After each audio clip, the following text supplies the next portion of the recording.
Avon Uttarakhand में अब खबरें विस्तार से। देहरादून के निरंजनपुर में किसान सम्मान और लाभार्थी योजना का कार्यक्रम का आयोजन हुआ, जिसमें सीएम पुष्कर सिंह धामी ने शिरकत की। यह कार्यक्रम भारतीय किसान यूनियन महानगर और मंडी समिति की ओर से आयोजित हुआ। कृषि उत्पादन मंडी समिति में एक कार्यक्रम का आयोजन हुआ। यहां पर सीएम धामी ने किसानों को सम्मानित किया, साथ ही कृषि से जुड़ी लाभकारी योजनाओं के बारे में भी जानकारी दी। इस कार्यक्रम में काफी संख्या में किसान पहुंचे। इस मौके पर मेयर सुनील उनियाल गामा, विधायक खजाना दास, महानगर अध्यक्ष सिद्धार्थ अग्रवाल आदि गणमान्य मौजूद रहे।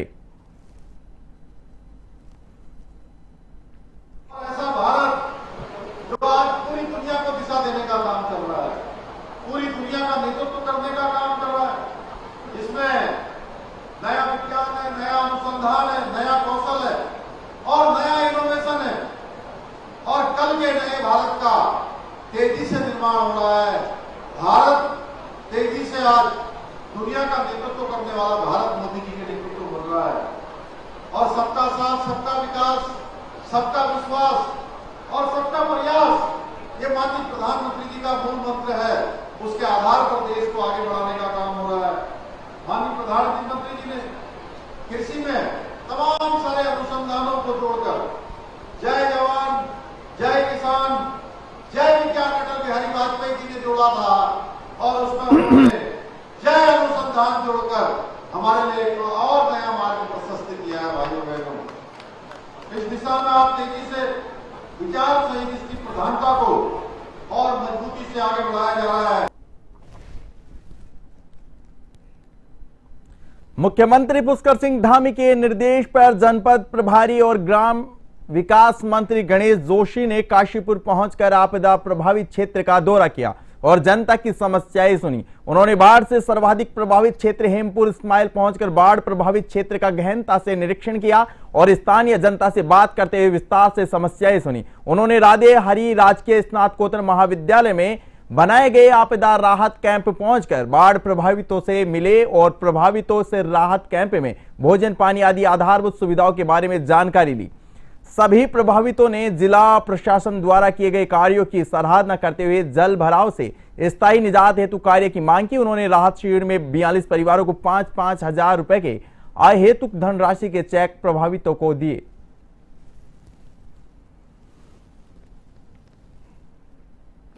49 परिवार लगभग 225 लोगों को यहाँ पर शिफ्ट किया गया है। सरकार इनकी रहने, खाने, भोजन, दवाई सारी व्यवस्था यहाँ पर कर रही है। डॉक्टर्स यहाँ पर हैं, हमारे अधिकारी यहाँ पर हैं। इस अवसर पर हमारे यहाँ के वरिष्ठ कार्यकर्ता राजेश जी द्वारा, जिलाध्यक्ष जी द्वारा, यहाँ की मेयर द्वारा, विधायक जी द्वारा एक निवेदन किया गया है कि इसका परमानेंट सॉल्यूशन होना चाहिए, क्योंकि हर साल ये घटना घटती है। इस बार ज़रा ज़्यादा भयावह भी है। तो मैं प्रशासन से बात करके वहाँ की पिचिंग और 450 मीटर रोड है, हम उसको बनाएंगे।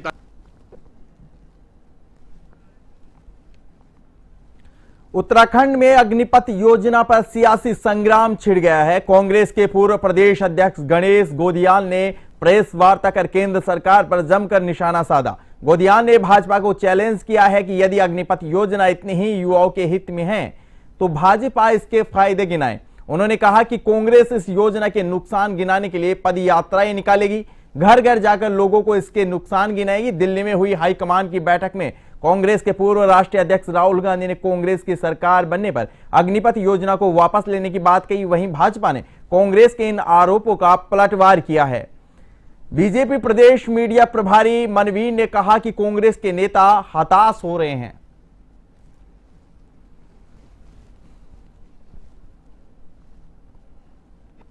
हमारे राष्ट्रीय नेता राहुल गांधी जी ने अग्निवीर योजना के खिलाफ जो प्रदेश में एक पैदल मार्च की यात्रा निकालने के लिए आदेशित किया है और जिसकी तैयारियां चल रही हैं, जिसमें उन्होंने ये कहा है कि मैं स्वयं इस यात्रा में शामिल होऊंगा, उससे भारतीय जनता पार्टी के अंदर भय का माहौल है।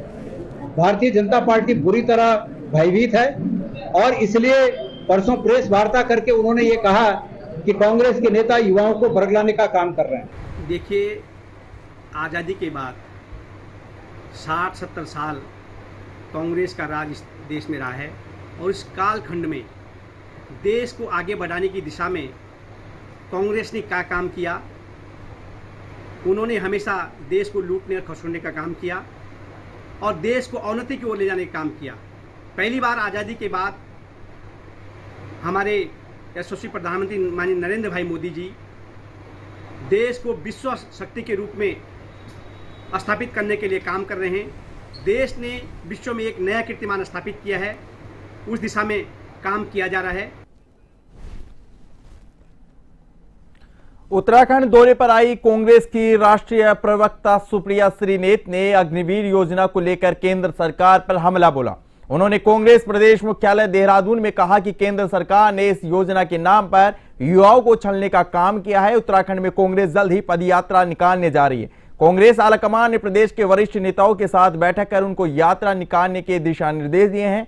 इस पदयात्रा में राहुल गांधी भी शामिल होंगे। सुप्रिया श्रीनेत ने कहा कि राहुल गांधी के आने की सूचना पर ही बीजेपी में खलबली मच गई है और बीजेपी इस पर सफाई दे रही है।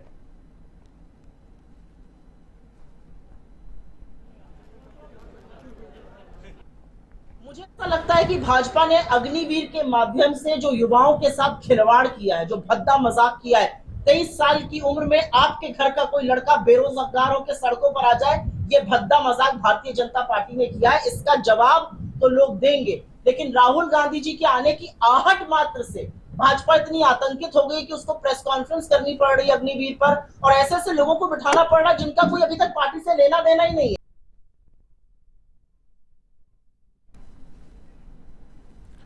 हर की पेड़ी के आसपास बने घाटों से लेकर पूरे हरिद्वार शहर में कूड़े के बड़े बड़े ढेर लगे हैं। लाखों कावड़िया आने के बाद जगह जगह कूड़े के ढेर लगे हैं, जिसके बाद नगर निगम ने बड़े स्तर पर सफाई अभियान चलाया। नगर आयुक्त दयानंद सरस्वती ने बताया कि हमने पूर्व में भी तैयारी कर ली थी, वो हर जगह आदमियों को लगाया हुआ था, लेकिन इस बार बड़ी संख्या में कावड़ यात्रियों के आने की वजह से व्यवस्था गड़बड़ा गई। ऐसे ही हर की पेड़ी, भीमगोड़ा, बैरागी कैंप और हरिद्वार अप्पर रोड बाजार में लगे कचरे के ढेरों को सफाई कर्मियों ने साफ कर दिया।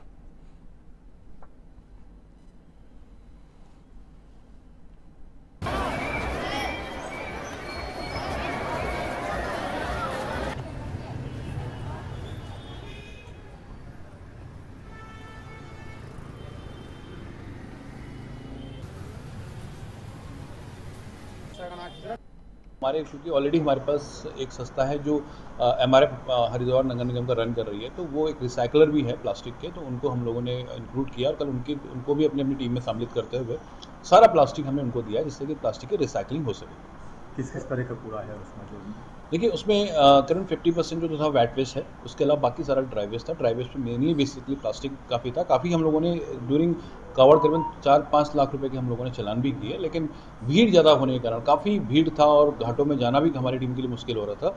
तो इस तरह से हरिद्वार में सोमवती अमावस्या स्नान के लिए श्रद्धालुओं का सैलाब उमड़ पड़ा। सुबह से श्रद्धालुओं का हर की पौड़ी पर गंगा स्नान का सिलसिला शुरू हो गया, जो दिन भर जारी रहा।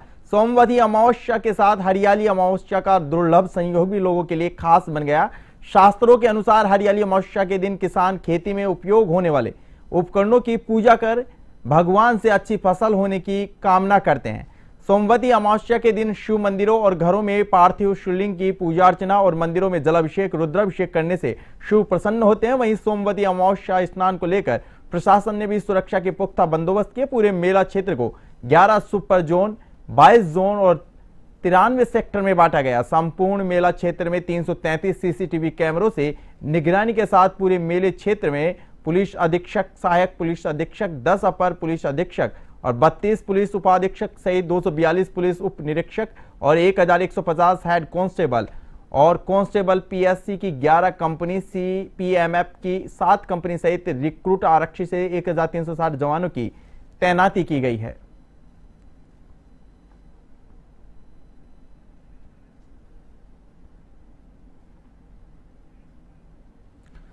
उधम सिंह नगर प्रभारी मंत्री और ग्राम विकास मंत्री गणेश जोशी ने बाढ़ ग्रस्त इलाकों का निरीक्षण किया है। उन्होंने अधिकारियों के साथ बैठक कर हालात का जायजा लिया। मंत्री ने बाढ़ पीड़ितों को मुआवजा का लेकर सख्त निर्देश दिए। जोशी ने हेमपुर इस्माइल मंदिर बाढ़ पीड़ितों से मिलकर हालात की जानकारी ली। गणेश जोशी ने जल्द ही समस्या के समाधान का आश्वासन दिया।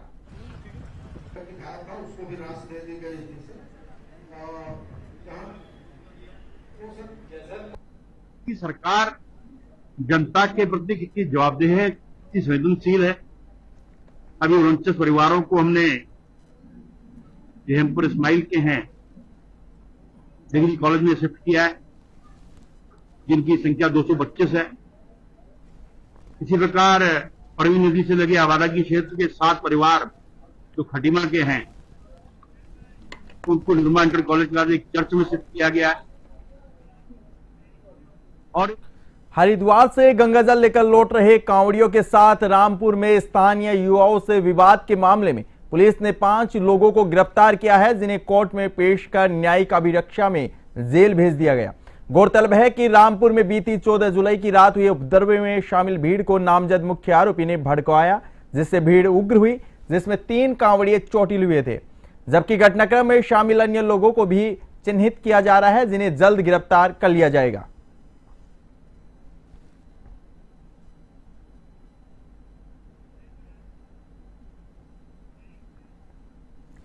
पौड़ी जिले के सतपुली क्षेत्र में 2 युवतियों की न्यार नदी में बहने से मौत हो गई। पुलिस टीम और राजस्व विभाग ने रेस्क्यू ऑपरेशन चलाकर दोनों युवतियों के शव 1.5 किलोमीटर दूर न्यार नदी से बरामद किए। दोनों युवती सावन के सोमवार पर दंगलेश्वर महादेव मंदिर में भगवान शिव का जलाभिषेक करने के लिए पहुंची थी, लेकिन इससे पहले न्यार नदी के पास दोनों युवतियों को अचानक पैर फिसल गया और दोनों नदी में बह गई। काफी मशक्कत के बाद दोनों युवती के शव पुलिस और राजस्व टीम ने बरामद किए। दोनों युवतियों के पंचनामा भरे जाने की कार्यवाही कर शव परिजनों को सौंप दिए।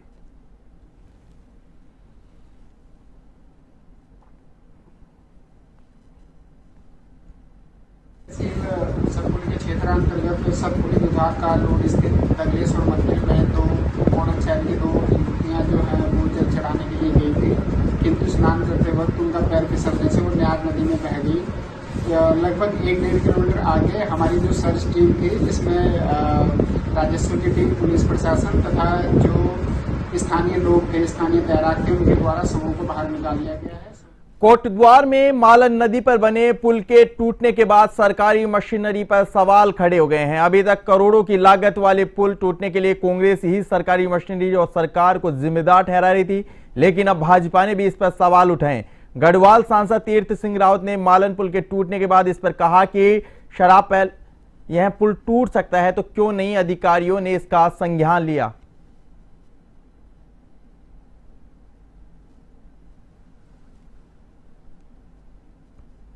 ये पुल का क्षतिग्रस्त है, बड़ा दुर्भाग्यपूर्ण है। मैं इसको दुर्भाग्यपूर्ण इसलिए मानता हूँ कि बहुत पहले से इसकी संभावना था कि ये पुल कहीं ना कहीं कमज़ोर स्थिति में है, और जो माननीय विधायक हैं, विधानसभा अध्यक्ष भी हैं, उन्होंने भी इस पे तत्परता दिखाई है शुरू से ही,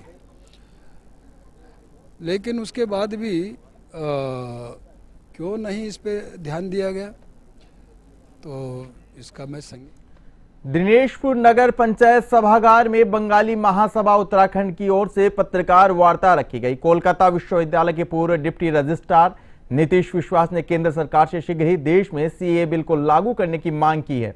इस दौरान नीतीश विश्वास ने कहा कि देश के दुर्भाग्यपूर्ण विभाजन के पश्चात लाखों हिंदू, ईसाई, सिख, जैन, बौद्ध और पारसी समुदाय के लोग विस्थापित हुए। उन्हें देश के विभिन्न राज्यों में बसाया गया, लेकिन अधिकांश लोगों को नागरिकता के साथ अभी तक मौलिक अधिकार भी नहीं मिल पाया है, जिससे उन्होंने आज भी भारी परेशानी का सामना करना पड़ रहा है। नागरिकता संशोधन अधिनियम के लागू होने से सभी को राहत मिलेगी। बंगाली महासभा के अध्यक्ष राजकुमार शाह ने नागरिकता संशोधन अधिनियम बिल का समर्थन करते हुए कहा कि यह बिल लोकसभा और राज्यसभा में पारित हो चुके हैं। बिल में जरूरी संशोधन भी हो चुके हैं। उन्होंने बिल को तुरंत देश में लागू करने की मांग की। देश की सरकार नगर पंचायत सभागार में जो हमने प्रेस कॉन्फ्रेंस रखी है वो सीए बिल पर रखी है, नागरिकता संशोधन अधिनियम, जिस पर बंगाली महासभा उत्तराखंड ने मांग की है कि शीघ्र ही भारत सरकार इसको पुरजोर तरीके से लागू करे और इससे हमारे समाज में हमारे बंगाली समाज को एवं अन्य समाज को बहुत आसानी से नागरिकता प्राप्त होगी।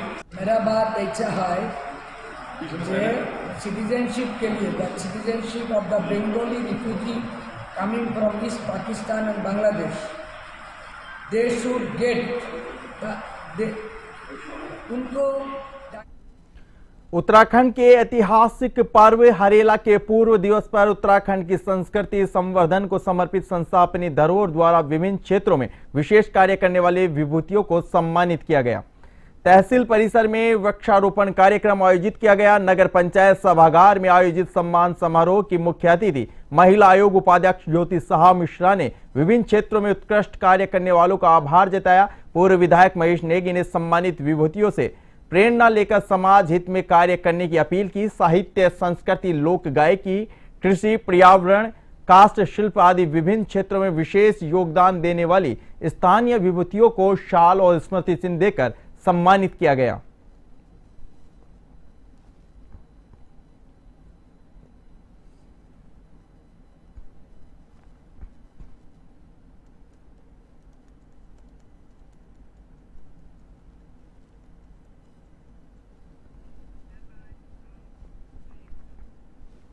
उत्तराखंड के अल्मोड़ा जेल में अब जिला कारागार में सीसीटीवी कैमरे लगाए जाएंगे। अल्मोड़ा जेल अधीक्षक जयंत पांगती ने लोक निर्माण विभाग बाजपुर को सीसीटीवी कैमरा लगाने के लिए 86 लाख रुपए का अंगड़न भेजा है। उन्होंने बताया कि जेल सुरक्षा के लिए कैमरों की संख्या बढ़ाई जाना जरूरी है। यह एक ऐतिहासिक जेल भी है। इसका निर्माण ब्रिटिश काल में सन 1816 में किया गया था।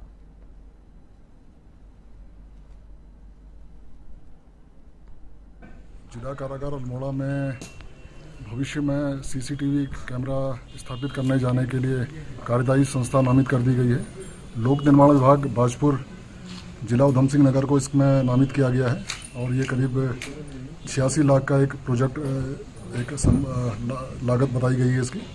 और इसमें जो वहाँ के अधिशासी अभियंता हैं उनके द्वारा पूरे कारागार परिसर का बैरिकों का भ्रमण किया गया है। और एडीजे कोटद्वार उत्तराखंड में अंकिता हत्याकांड को लेकर सोमवार को गवाहों के बयान दर्ज होने थे, लेकिन सरकार की ओर से नियुक्त विशेष अधिवक्ता जितेंद्र रावत ने इसे केंद्र केस से अपना नाम वापस ले लिया, जिसके चलते अब सरकार द्वारा नए अधिवक्ता की नियुक्ति होने के बाद ही गवाहों के बयान दर्ज किए जा सकेंगे। हत्याकांड के अहम गवाह पुष्पदीप और जम्मू निवासी अंकिता के मित्र की बयान दर्ज नहीं हो सके।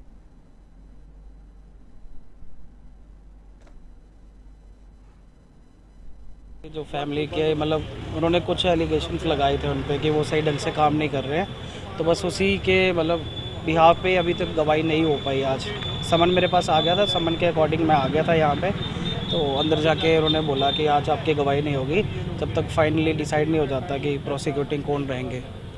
तो ये करण नेहरा हैं, ये हरीश रावत जी हैं और गणेश गोदाल जी हैं, बहुत सारे ऐसे हैं जिन्होंने मतलब हमारा साथ दिया और हमें ये फैसला हमारे पक्ष में हुआ। इनको मैं फिलहाल A1 उत्तराखंड में इतना ही। आप देखते रहिए A1 TV। नमस्कार।